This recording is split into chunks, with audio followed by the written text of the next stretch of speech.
Teachers, what's the darkest thing you've seen from a student? Like us to read you more awesome Reddit topics? Just like and subscribe to our channel.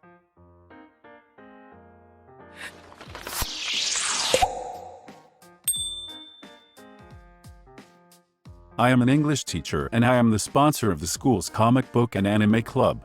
This year, I managed to take my club to a convention, and many of them had several firsts, such as meeting celebrities, LARPing, participating in panels, speaking to professional artists, and just being with the larger fandom community.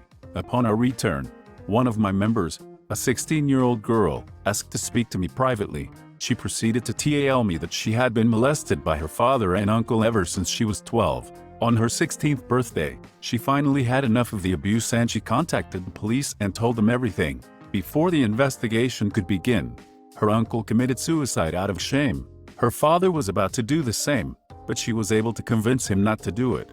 He is now facing trial for his crimes. She then thanked me and said that the 2 days we spent at the convention were the happiest days of her life, and it allowed her to feel like a child for the first time in 4 years. It was the proudest moment of my career. First paragraph made me forget what was inevitably coming in the second paragraph.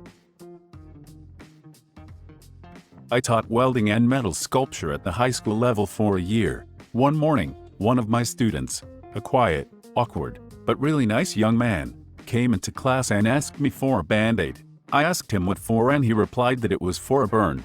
Class hadn't started yet for the day.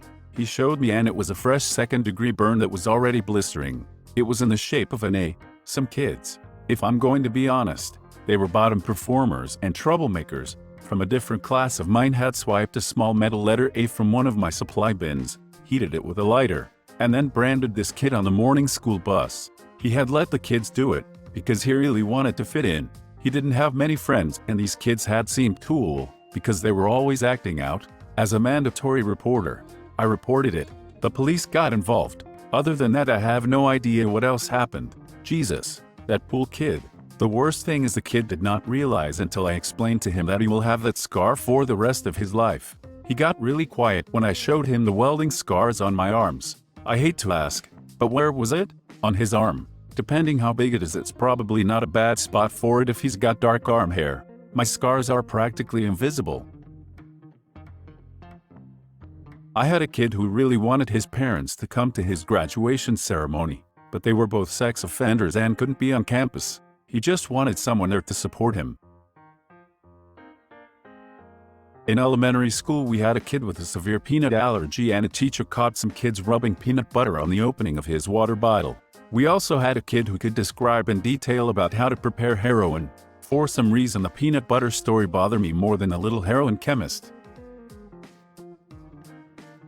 I'm a teacher. A student saw one of my former co-teachers at some point with his wife and thought she was hot, and my co-teacher took advantage of this to get the student to secretly record his sister taking showers and shit. He offered videos of his wife performing sexual acts with him to the student in exchange.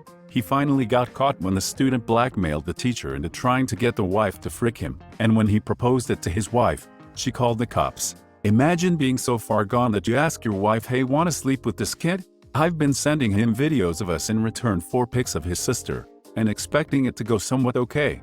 Being a manipulative frick, I am assuming he tried implanting the idea without success, escalating to the point where he said, "Frick this kid or my life is over." And her response was, "Your life is over anyway."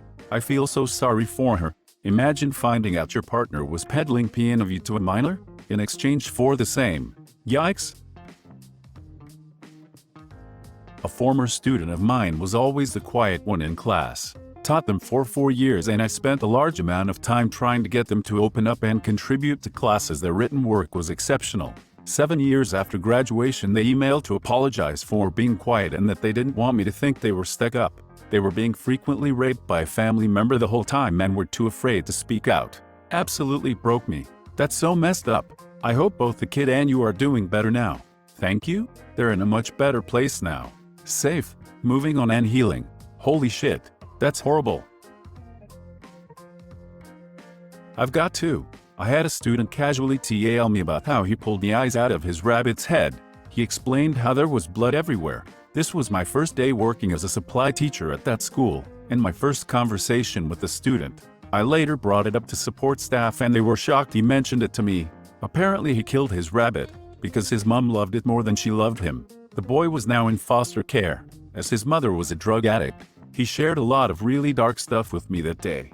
Another one, more sad than dark, was at a different school. Students had to write their address for an assignment, but this 4th grade girl didn't know hers. Another student asked me, "Do you know where the so-and-so motel is? She lives there." Really broke my heart, as this girl was so young and innocent, and didn't really understand how unfortunate her living situation was, as she proudly Googled the motel and found her address. Really low-income part of town. Our school had a selective mute kid that graduated last year. Kids were calling him Fish Boy. It turns out he was buying fish and killing them in various ways on Instagram based on people's requests in the comments. LOL as I was reading. Fish Boy? Weird way to bully someone for being mute. Oh, he wasn't being bullied. Red rooms do exist. What the frick? He needs help. The Instagram requesters also do. Agreed. The one is sadistic and the others are, well, sadistic.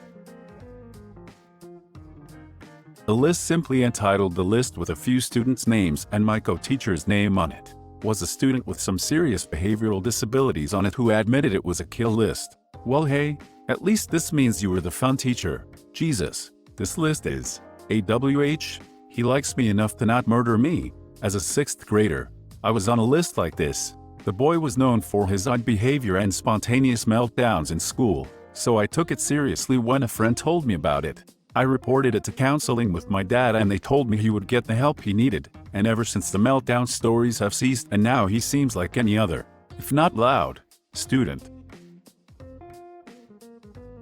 There was kid in my wife's class that squeezed the classroom hamster to death. He just wanted to tend the rabbits. Better stay away from women too then. Curly can attest to that. What happened after? How did your wife handle it? Put the rabbit down, Lenny. Girl was going through a lot. Unprompted told me that her older brother died in Iraq recently and that was why she was having such a rough time. I tell all her teachers so they know it's thing to be aware of. I'm super nice with her and supportive. Eventually I tell the counselor and he calls home to ask if the family needs anything. Turns out she has never had a brother. My sister did that too around the same age. Told kids at school our dad was not her real dad, but that her real father died in Vietnam. I don't think my dad ever got over that one. It was just a precursor of more lies to come.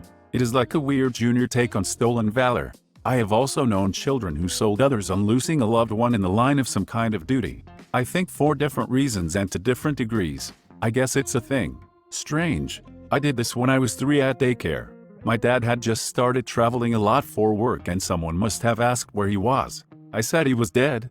My mother was mortified when she picked me up and I went to a child psychologist for a month. Turns out 3-year-old me just wasn't grasping that dad wasn't dead, he was just in Topeka, Kansas. Pretty much the same thing. I work in a school. Kids lie constantly for no reason. The shit some of them come up with is insane. I teach an algebra class and I was explaining how, in our city at least, your address tells you how far you are from the central streets like a Cartesian coordinate system. A girl, who happens to be my daughter's friend, volunteered to let me graph her address. 3 months later a boy got expelled for threatening to shoot up the school. He had her address and written threats to kidnap her from her house. He got the address from the class, answering questions from thread. I do not blame myself for the actions of crazy people. He could have found info several other ways. I put my address up first and my daughter's friend wanted to use her so that they could know the distance between their houses. Was the point of the exercise. Kid has 0.0% chance of kidnapping her. I know her family well. The fact that you specified Cartesian made me imagine a hellish city design which gave everywhere a name based on the polar coordinates of the place, using the city center as a center. Washington, D.C. kind of has this. They have radial streets. It's quite worse. In D.C. we have both a grid and radial streets overlaid on one another. Indianapolis was designed by the edited to add assistant city planner for D.C. He did the same thing there. It's terrible, but the coordinate system does work. The address is based on distance from city center. That is 126th Street is 12.6 miles from Monument Circle, the center point of the city. I had a 3rd grader tell me in excruciating detail about every time that he's been removed from a home. Starting with how he was taken from his mother at 2 because they found drugs in his crib. In his crib. Imagine the toughest, baddest little dude you can and multiply the attitude by 100. He wrote me a note at the end of the year saying that I was a great teacher, because he knew I loved him even when he was bad. It has been and will always be the best note I ever get from a student. In that same class, I had a little boy try to cut his wrists with scissors saying that he didn't want to be here anymore. Cops came to interview him and said they were just kid scissors, so it wasn't a big deal. Thankfully, Mom took it seriously and got him the help he needed. You are obviously an excellent educator. My wife had a very similar experience with a lost little boy who, despite his behavior, came to know that she cared about him no matter what. That connection, that relationship with a stable adult who shows unconditional caring, can be a lifeline to a child whose home life is a mess. Those cops are dumb. The intent should be what matters, not the weapon. Kid seemed down and I asked him to please tell me what was wrong. Not today, but when you're ready. I was his last class of the day and he promised he would. End of the year comes and he told me his brother killed himself. He said he thought about the same many times, but always remembered that he had made me a promise. I made him promise to call me if he ever thought he might again, and he promised me again.